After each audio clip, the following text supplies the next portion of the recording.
সেটা আমরা পরে আপনাদের জানিয়ে দেব। আলাপ আলোচনা করে নিই। তাহলে আজকে শুধু আংটি পরিয়ে দিয়ে যাই। কথাটা বলেই মিসেস সন্ধ্যা উঠে আরশির কাছে আসেন। আরশির হাত ধরে আংটি পরিয়ে দেন। আরশি বিপরীত জোরপূর্বক হাসি দিয়ে চুপ করে থাকে। অতঃপর আরিয়ার বদৌলতে শ্রাবণ ও আরশির একটা কথা বলার সুযোগ হয়। আরশি শ্রাবণের সাথে সাদে যায়। সাদে গিয়ে শ্রাবণ দাঁড়াতে না দাঁড়াতেই আরশি হামলা করে বসে।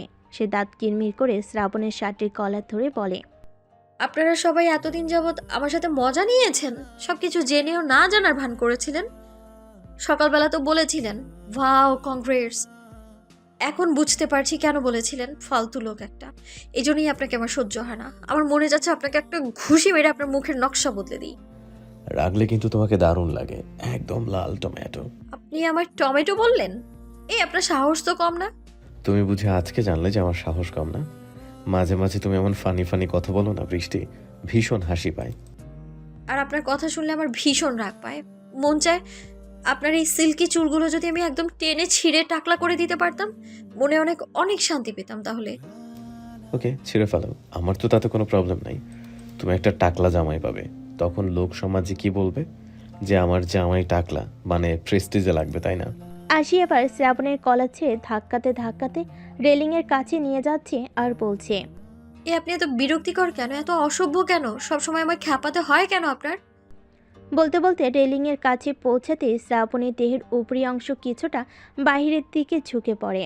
অমনি আরশি ভয় পেয়ে খপ করে শ্রাবণের শার্ট ধরে টান দেয়। শ্রাবণও রেলিং ধরে নিজেকে সামলে নেয়। আরশি বুকে হাত দিয়ে চোখ বন্ধ করে লম্বা শ্বাস ছাড়ে। অতঃপর শ্রাবণের দিকে তাকাতেই বোকার মতো বলে, আপনি হাসছেন? আপনার ধারণা আছে এখান থেকে পড়ে গেলে আপনার কি অবস্থা হতো? 4 তলার উপর থেকে পড়তেন আপনি, মরতেন কিনা জানি না, কিন্তু বেঁচে থাকলে হাড়গোড় আস্ত থাকতো না। শোনো হো দক্ষিণা হাওয়া, আজ এক প্রেমিক তার প্রেয়সীর নজরের দিকে হারানোর ভয় দেখেছে। ধন্য তুমি দক্ষিণা হাওয়া, ধন্য। আরশি তৎক্ষণাৎ কোমরে এক হাত গুজে আরেক হাত দিয়ে শ্রাবণকে একঘাত লাগিয়ে বলে, ইউ আর টু মাচ। আপনাকে কিছু বলাই বেকার। সরি, কিছু না, আপনার সাথে কথা বলাই বেকার। এই বলে আরশি শ্রাবণকে ছাদে রেখে নিজে একা নিচে নেমে আসে। শ্রাবণ সেখানেই দাঁড়িয়ে হাসছে। শ্রাবণের পরিবার চলে যাওয়ার পর সবাই মিলে আরশিকে ঘিরে ধরেছে। আদিব বলে রাজি হতে, আরিয়াও সেম কথা বলে, আশিকও বলে রাজি হতে। এই তিনজনের কথা শুনে আরশি এবার তার বাবা মায়ের দিকে তাকায়। ওনারা অসহায়ের মতো চেয়ে আছেন। আরশি বলে, কি তোমরা এইভাবে চেয়ে আছো কেন আমার দিকে? আমি কি একবারও মানা করেছি যে আমি বিয়ে করবো না? শুধু বলেছি 1 বছর পর করব। মিস্টার রিয়াজউদ্দিন এগিয়ে এসে মেয়ের মাথায় হাত রেখে বলেন, বিয়ে তো শ্রাবণকেই করবে, সেটা এখন করো বা 1 বছর পর করো। কিন্তু দেখো, এখন আমরা তোমার বিয়েটা দিতে চাইছি, কারণ তুমি মানো আর না মানো, আগের তুলনায় আমরা এখন বেশি ভয় পাচ্ছি। দেখ অর্ষু, রাজি হয়ে যা। তোর জন্য আমার বিয়েটাও পিছিয়ে যাচ্ছে। আমি কলিকার কত বছর অপেক্ষা করাবো? মায়ের কথা শুনে আশি দৃষ্টি সরু করে তাকায়, ফের তীক্ষ্ণ স্বরে বলে, আমি কি তোমাকে বিয়ে করতে মানা করেছি? আমার দোষ দাও কেন? নাকি তোমার আমাকে ঝগড়াটে ননদ মনে হয় যে কলিকে বিয়ে করে আনবে আর আমি প্রতিদিন কলির সাথে ঝগড়াঝাটি করতেই হবে আমায়? আরে ভাই, আমি তো 1 বছরের জন্য চলে যাচ্ছি। তুই বুঝতেছিস না তোর আগে আরিয়ার বিয়ে হয়েছে? এখন যদি তোর আগে আমিও বিয়ে করে ফেলি, লোকে তো আরো খারাপ কথা বলবে। ফাইন, রাজি আমি, কিন্তু তোমার ওই বেয়াদব বন্ধুকে বলে দিবে আমার সাথে যেন পাঙ্গা না নেয়। এর কাছে হাজারটা কারণ থাকে আমাকে বিরক্ত করার। আশির কথাতে সবাই খুশি হয়। আরিয়া বলে ওঠে, ওই বিরক্ত করতে করতেই তো তুমি তার প্রেমে হাবুডুবু খাচ্ছ। বড্ড বেশি পেকে গেছো তুমি। তোমার বড় কিন্তু আমি। হতে পারো তুমি বড়, কিন্তু তোমার আগে আমার বিয়ে হয়েছে, সো রেসপেক্ট মি। আশি হা হয়ে আরিয়ার কান ধরা হাত শিথিল করে দিল। তার আগে বিয়ে হয়েছে বলে নাকি তাকে সম্মান করতে হবে। আরিয়া ছাড়া পেয়ে বড় বোনের মতিগতি দেখছে। এবার আরশিও ওকে ধরতে উঠবে, তার আগে আরিয়া উঠে দৌড়। আরশিও ওর পিছে। দুই বোন ডাইনিং টেবিলের চারিপাশে খাট সোফা সব ডিঙ্গিয়ে ধাওয়া করে চলেছে। আরশি বিয়েতে রাজি হয়েছে এই খবরটা শ্রাবণদের বাড়িতে অতি সত্বর পৌঁছে দেওয়া হয়েছে। শ্রাবণের মা বাবা জানিয়ে দিয়েছে ওনারা আগামীকাল এসে আকদ করাবে, কারণ পরশুদিন আরিয়া চলে যাবে। তারপর দিন আরশির ফ্লাইট। শ্রাবণী মা শ্রাবণকে কথাটা বলে যাওয়ার পর থেকে শ্রাবণ শকড হয়ে কিছুক্ষণ বসে থেকে ফোন হাতে নিয়ে আরশিকে কল করবে বলে। অতপর বেলকনি দরজা দিয়ে বাহিরে তাকিয়ে সিদ্ধান্ত বদল করে। এখন ফোন করবে না। ফোন রেখে বেলকনিতে গিয়ে বসে সে। এদিকে আরশি, আরিয়া, আশিক ও আদিব মিলে লুডো খেলছে। এক একজনের গুটি কেটে দিতে দিতে কেউই সামনে এগোতে পারছে না। মিসেস আশালতা এদের জন্য চা বানিয়ে নিয়ে এসেছেন। চা এনে বলেন, রাতে 10টা বাজে আর এদের এখন চা খাওয়ার জোর উঠছে। নে ধর। চারজনই দাঁত বের করে হেসে একত্রে বলে, থ্যাংক ইউ সো মাচ। না ঘুমিয়ে চাই খা, তারপর রাতভর পেঁচার মতো চেয়ে থাকিস। ওরা চারজন হেসে উড়িয়ে দিল। মিসেস আশালতা বিড়বিড় করতে করতে চলে গেলেন। এদের এই খেলা চলো রাত 11টা পর্যন্ত। অতঃপর যে যার রুমে চলে গেল। আরশিও নামাজ পড়ে ঘুমিয়ে পড়ল। রাত 2:30। ফোনের রিংটোনে ঘুম হালকা হয়ে যায় আরশির। আধা খোলা চোখে একটু তাকিয়ে ফোন রিসিভ করে কানে ধরে আবার ঘুমানোর প্রয়াস করতেই অপর পাশ থেকে গিটারের শব্দ। আরশি ঘুমো ঘুমো কণ্ঠে বলে, আপনার কি রাতে ঘুম আসে না? কেন? কেন আবার কি? ঘুম আসলে বুঝি এই রাতের বেলা আপনি গিটার বাজাতেন, আবার সেই গিটার শোনানোর জন্য আমার ঘুম ভাঙতেন? শ্রাবণ ফের হাসে। তারপর অবাক হওয়ার ভান করে বলে, তুমি ঘুমাচ্ছিলে বুঝি? কথাটা শুনে আরশি ফট করে চোখ মেলে তাকায়। এতক্ষণ চোখ বন্ধ করে শুনছিল ও কথা বলছিল, কিন্তু শ্রাবণের কাছ থেকে এমন অদ্ভুত একটা প্রশ্ন শুনে তার ঘুম যেন উড়ে গেছে। আগুন ছড়া স্বরে বলে, এই আপনার কি মনে হয় এই রাত বিরেতে আমি প্যাঁচার মতো জেগে আছি? এমন অদ্ভুত মার্কা কথা আপনার কোত্থেকে পান আপনি বলেন তো? নিজে তো ঘুমান না, আমার ঘুমটাও নষ্ট করেন। বিয়ের পরেও কি এরকমই করবেন নাকি? আগে আগে বলে দেন, আমি আব্বু আম্মুকে বলে বিয়ে ক্যান্সেল করে দিচ্ছি। শেষাক্ত কথাটা শ্রাবণী মনে লাগে। সে কোনো প্রতি উত্তর না করে ফোন কেটে দেয়। আশি অপেক্ষা করছিল জবাবের, কিন্তু অপর পাশ থেকে ফোন কেটে দিতেই সে কিছুটা অবাক হয়, আবার কিছুটা খারাপও লাগে। নিজে নিজেই বলে, এই লোক রাগ করলো নাকি? আমি এমন কি বললাম যে রাগ করলো? তার তো বোঝা উচিত এই রাত বিরাতে কাউকে ফোন করে গিটার শোনানোর কোনো মানে হয় না। আমরা তো আর প্রেম করছি না, দেখ ভাল লাগে না। কালকে দেখা যাবে কি হয়।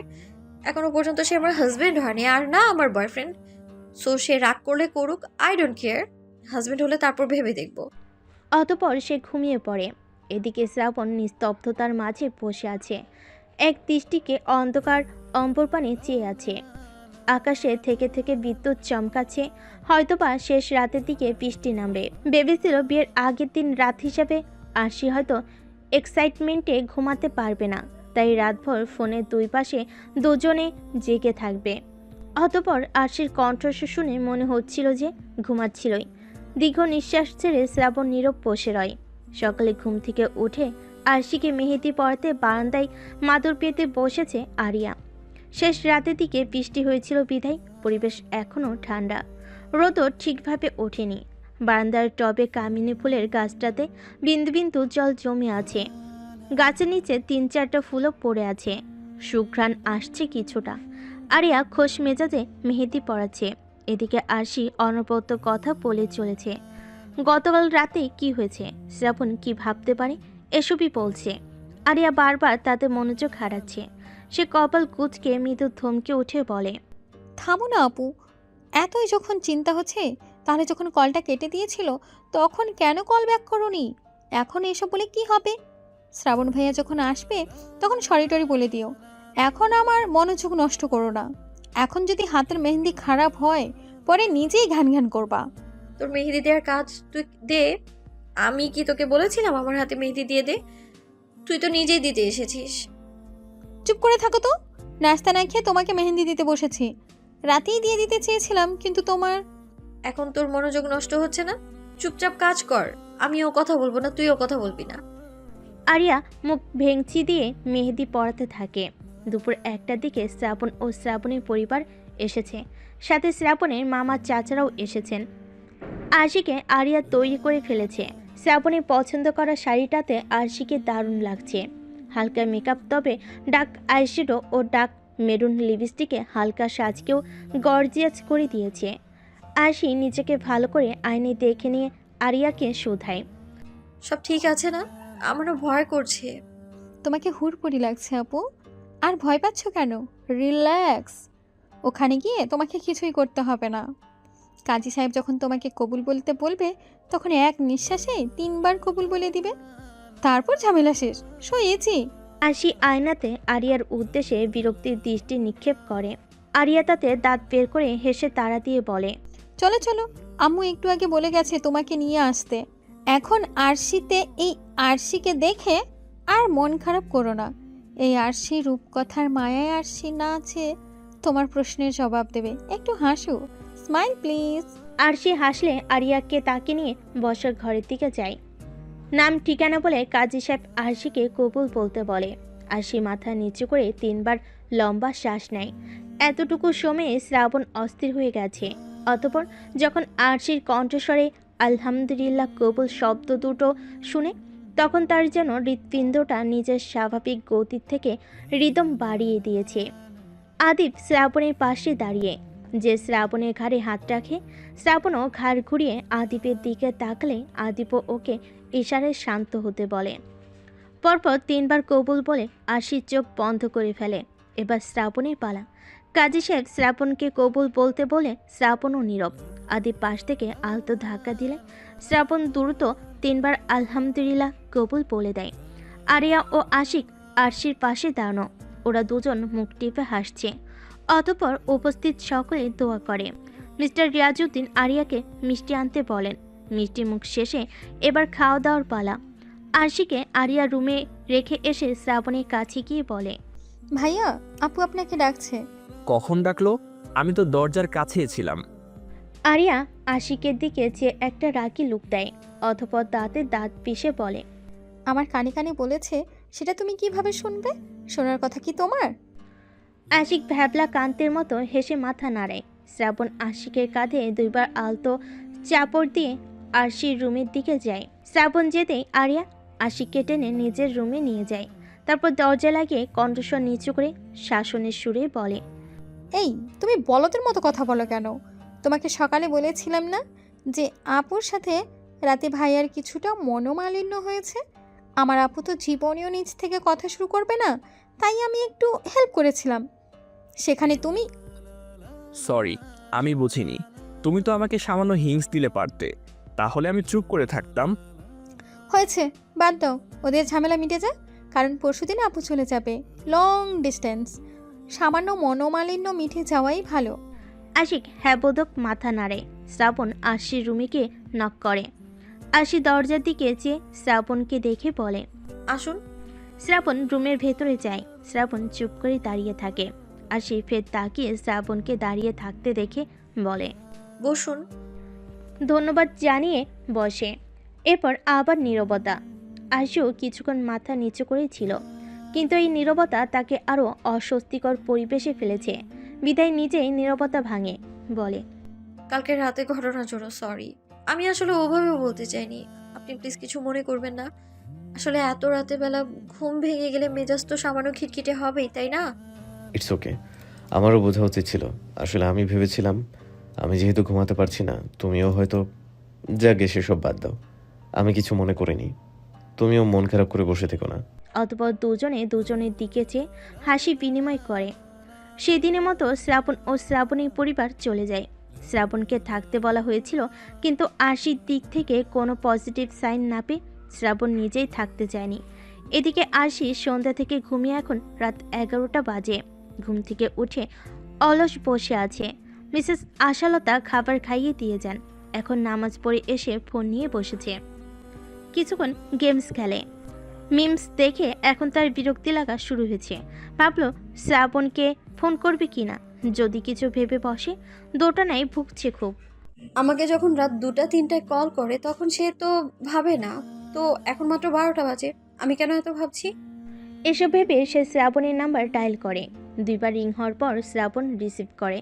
আরশি প্রথমে সুন্দর করে সালাম দেয়। শ্রাবণও সালামের জবাব দেয়। আরশি শুধায়, বিজি আপনি? না, এমনি ল্যাপটপ নিয়ে বসেছিলাম।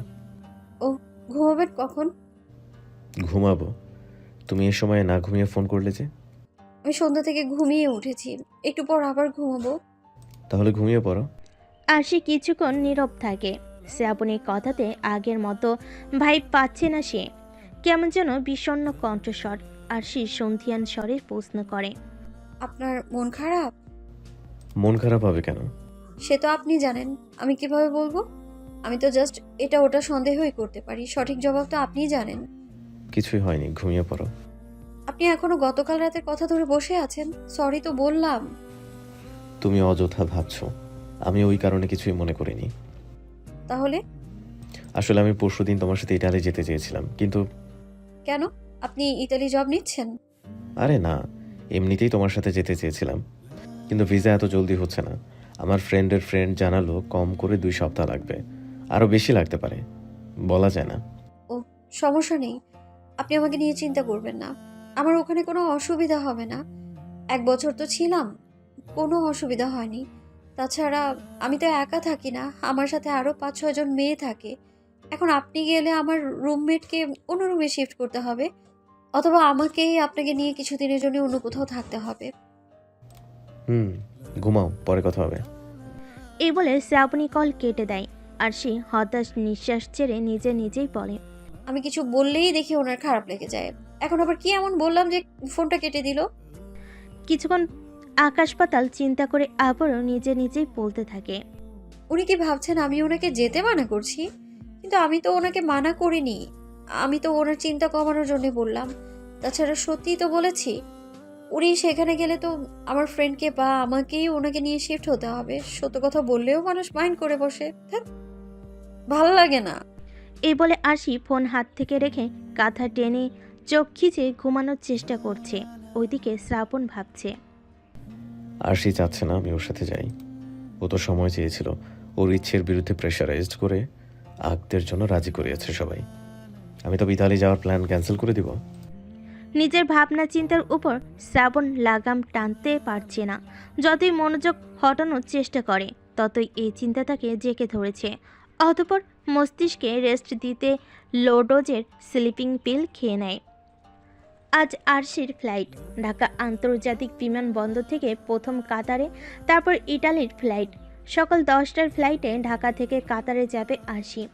খুব সকাল সকাল ঘুম থেকে উঠে এয়ারপোর্টের উদ্দেশ্যে বেরিয়ে পড়ে আরশি ও তার মা বাবা ভাই। আরিয়া ও আশিক ওদের বাড়ি থেকে আসবে। শ্রাবণ ও শ্রাবণীর পরিবারও আসবে। মিসেস আশালতা আড়ালে কাঁদছেন। আরশি গাড়িতে মায়ের পাশে বসে মায়ের কাঁধে মাথা ঠেকিয়ে রেখেছেন। আদিব ড্রাইভারের সাথে বসা।